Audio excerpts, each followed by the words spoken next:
رب العزت فرشتوں سے فرماتا ہے اور فرشتوں یہ کیا کر رہے ہیں؟ سنا، اور فرشتوں یہ کیا کر رہے ہیں؟ اللہ رب العزت سب کچھ جاننے کے باوجود، عالم الغیب ہونے کے باوجود، زمین کا ذرہ ذرہ، آسمان کا ذرہ ذرہ، پتا پتا اللہ کے غیب سے چھپا ہوا نہیں ہے، اللہ کے علم سے چھپا ہوا نہیں ہے۔ اللہ فخر کے طور پر اپنے فرشتوں سے فرماتا ہے میرے فرشتوں بتاؤ یہ کیا کر رہے ہیں؟ فرشتے عرض کرتے ہیں باری تعالیٰ یہ تیرے حبیب کے امتی ہے، تیرے لاڈلے نبی کے امتی ہے، یہ تیرے حکموں کی تابعداری کر رہے ہیں، یہ رمضان کے روزے رکھتے ہیں، دن ہے رات کو تراویح پڑھتے ہیں۔ اللہ کے نبی کا فرمان ہے، اللہ کے نبی صلی اللہ علیہ وسلم فرماتے ہیں اللہ رب العزت فرشتوں سے فخر کے طور پر فرماتے ہیں فرشتوں یہ کیا کر رہے ہیں؟ فرشتے عرض کرتے ہیں باری تعالیٰ یہ دن میں روزہ رکھتے ہیں، رات میں تراویح پڑھتے ہیں، قرآن کی تلاوت کرتے ہیں، تیرے ذکر میں محمور ہے، تیرے حبیب کی تابعداری کر رہے ہیں، یا اللہ تیری اطاعت کر رہے ہیں۔ اللہ رب العزت فرماتے ہیں فرشتوں کیوں کر رہے ہیں؟ فرشتے فرماتے ہیں باری تعالیٰ تیرا حکم ہے، تیرا نبی کا فرمان ہے، تیرے حکم کو بجانے کے لیے، تیرے حکم کی تابعداری کرنے کے لیے، تیرے حبیب کے فرمان کو مکمل کرنے کے لیے رمضان کے روزے رکھ رہے ہیں، تراویح پڑھ رہے ہیں۔ اللہ رب العزت فرماتے ہیں اے جنت کے فرشتوں اپنے کام کاج چھوڑ دو، اے زمین کے فرشتوں اپنے کام کاج چھوڑ دو،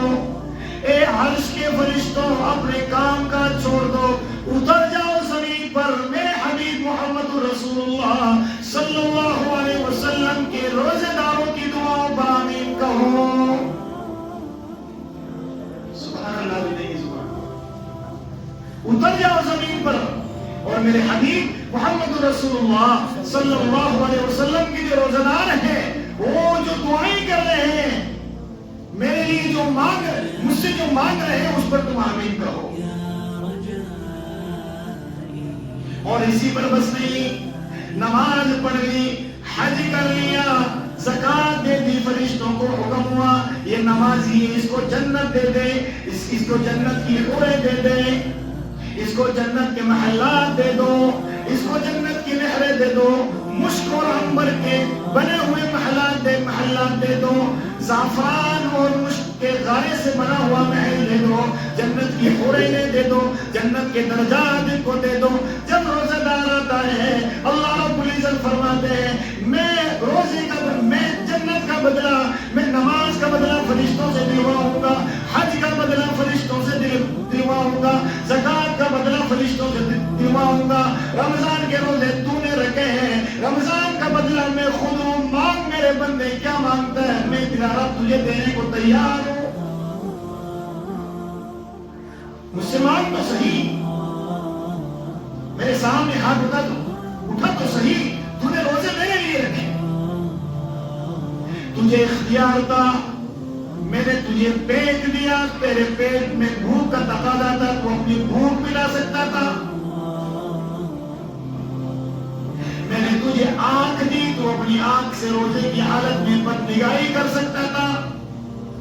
میں نے تیرے بدن میں شہوت ڈالی، تیرے سامنے تیری بیوی کھڑی تھی تو روزے کی حالت میں تیری بیوی کو استعمال کر سکتا تھا، لیکن نہیں، تو بھوک سے رکا، تو پیاس سے رکا، تو بیوی سے رکا، تو بدنظری سے رکا، تو سارے گناہوں سے رکا کہ میرا اللہ نے مجھے حکم دیا، میں رمضان کے روزے کے اندر ہوں، میں نے روزے کو رکھا ہوا ہے، میں کوئی کام نہیں کر سکتا، جن کاموں سے اللہ نے مجھے روک دیا میں رک کر رہوں گا، میرا اللہ مجھے دیکھ رہا ہے، دنیا والے دیکھیں یا نہ دیکھیں۔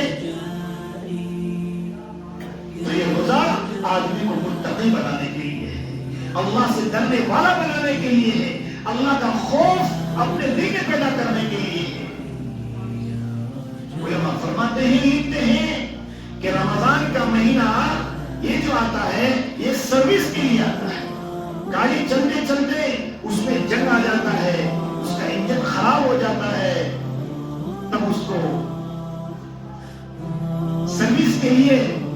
لایا جاتا ہے میکینک کے پاس، اس کی بہترین سروس ہوتی ہے، اب وہ نئے طریقے سے چلنا شروع ہو جاتی ہے۔ حدیث شریف میں آتا ہے اللہ کے نبی صلی اللہ علیہ وسلم نے فرمایا ایک اشکال ہے وہ بھی آپ پر دور کر دیتا ہوں۔ اللہ کے نبی صلی اللہ علیہ وسلم نے فرمایا کہ رمضان کے مہینے میں جیسے ہی رمضان کا چاند دکھتا ہے سارے شیطانوں کو قید کر دیا جاتا ہے۔ اب شیطان تو ہے نہیں تو پھر نماز کیوں چھوڑ رہے ہو؟ کیوں کھلا ہوٹلوں میں بیٹھ کے چائیں پی رہے ہیں؟ کیوں ان کے کانوں میں اذان کی آواز نہیں پڑتی؟ اب تک تو یہ خوف تھا کہ شیطان دیکھا دیتا ہے، شیطان نماز سے روکتا ہے، روزے سے روکتا ہے، زکات سے روکتا ہے، اچھے کاموں سے روکتا ہے، شیطان جھوٹ کی دعوت دیتا ہے، گناہوں کی دعوت دیتا ہے، برائیوں کی دعوت دیتا ہے۔ اب تو شیطان بند ہو گیا، اب کیا معاملہ ہے؟ فرمایا بہت سارے جوابات علماء نے اس کے لکھے ہیں، لیکن ایک خاص جواب جو ہے وہ یہ ہے جس پر اکثر علماء کی رائے ہے۔ شارح ابو داؤد علامہ عینی رحمت اللہ علیہ نے بھی اسی بات کو نقل کیا ہے، فرماتے ہیں کہ شیطان کے ساتھ جو اپنا نفس ہے یہ ایک لمبا عرصہ اس کے ساتھ گزارتا ہے، اور اس لمبے عرصے گزارنے کی وجہ سے وہ شیطان کا ایسا دوست ہو جاتا ہے، شیطان کے کاموں کا اتنا عادی ہو جاتا ہے، اتنا عادی ہو جاتا ہے کہ اس کے دوست کے دور ہونے کے باوجود بھی اس کو وہ کام کرنے میں مزہ آتا ہے، وہ کام اس سے جلدی سے چھوٹتے نہیں۔ تو شیطان تو چلا گیا، شیطان تو قید ہو گیا، وہ جو نفس ہمارا جو شیطان کے ساتھ ایک لمبا عرصہ گزارا تھا، گناہوں میں اس نے وقت گزارا، شیطانیت میں اس نے وقت گزارا، جھوٹ میں اس نے وقت گزارا، نماز کو چھوڑ کر اس نے وقت گزارا، زکات سے رک کر اس نے وقت گزارا، اور جھوٹ بول کے اس نے وقت گزارا، سود اور بیاج کی طرف جا کے اس نے وقت گزارا، بد نگاہی میں اس نے وقت گزارا، یہاں تک کہ شیطان کا اتنا متبع ہو گیا کہ اللہ کے فرمان کو چھوڑا، محمد رسول اللہ کے فرمان کو چھوڑا۔ اس فرمان کو چھوڑنے کی وجہ سے اور شیطان کا عادی ہونے کی وجہ سے شیطان کے اعمال کے اور شیطان کے فرمان کے اور شیطان کے کرتوتوں کا زخم اس کے دل پہ ایسا جم گیا کہ وہ نفس اس کا عادی ہو گیا۔ اب اس